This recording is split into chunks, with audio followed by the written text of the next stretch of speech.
today's word problem, our problem is Rachel's flight for Dallas takes off at 11:30 a.m. and is expected to land at 3:15 p.m. How long will Rachel's flight be up in the air?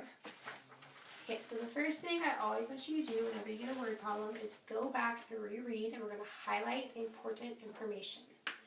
So I see Rachel's flight for Dallas takes off at 11:30 a.m. So what I know about planes and my experience about planes, whenever a plane takes off, it means it is going really fast on the runway, and also it lifts up and it goes into the air. So I know when it says takes off at 11:30 a.m., that is my start time.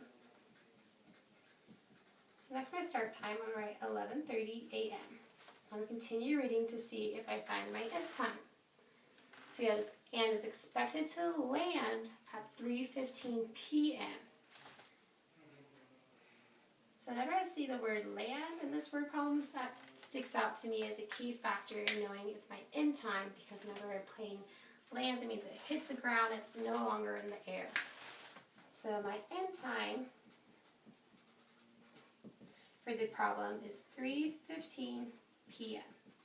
So now what we're trying to solve is how long will Rachel's flight be up in the air? Another word for this, what we're trying to solve, is elapsed time. Elapsed time is the time between your start time and your end time. So in this case, it's how long Rachel's flight was up in the air.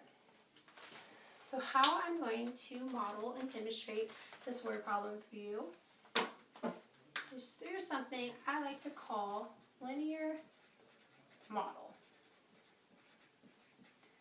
Now, do you remember working on linear models? What's a linear model?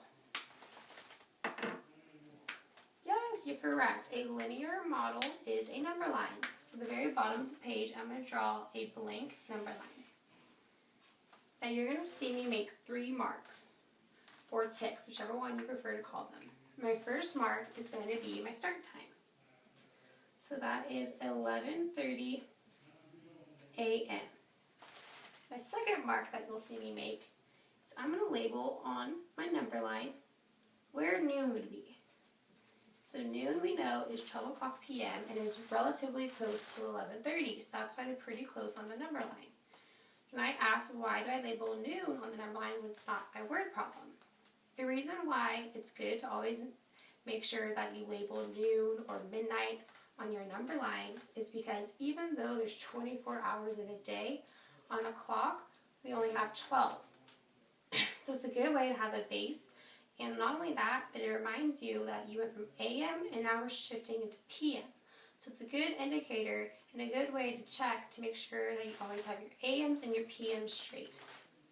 And then my last and third mark is going to be 3:15 p.m. Okay, so the next step that you're going to see me do is called the Make 60 approach. This is very similar to whenever we were working with base 10 blocks and we were regrouping with base 10. I don't know if you remember correctly, we did this a couple of weeks ago. It's where we had, for example, 10 single units, and we would have 1 rod. We would make the unit larger by saying 10 small units equals 1 rod, and that was called regrouping. However, with time units are grouped with 60 rather than 10. For example, we know that 60 seconds equals 1 minute. What else do we know about time? We know that 60 minutes equals 1 hour. So that is whenever I say make 60, what we're doing is I'm going to start at 11:30 a.m. and do my make 60 approach to find what it will take me to get to the next hour. So my next hour in this case is noon. I know it takes me 30 minutes to get from 11:30 to noon. So I'm going to label that 30 minutes. Now I am at noon, and then I'm going to skip count by hours to the hour nearest to my end time. This part's important. You're going to make sure you do not pass it. So I know from 12 o'clock to 3, I go from 12 to 1 o'clock to 2 o'clock to 3 o'clock. So now I'm going to count my hops. I'm going to skip count and go 1, 2, 3. So that right there, I know, is 3 hours. Okay, so lastly, we find the time left it will take to get to the end time. So from 3 o'clock to 3:15, how many minutes is that? I move right down my number line, 15 minutes.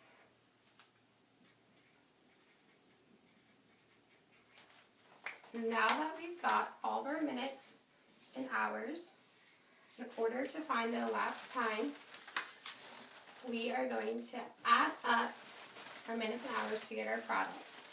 A little tip that makes things easier is to add your minutes together and then go back and add your hours. So I know 30 plus 15 gives me 45 minutes.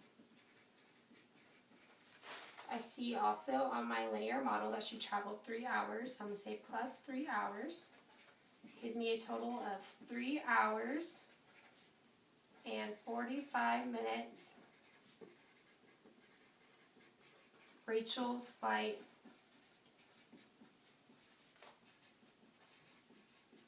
was in the air.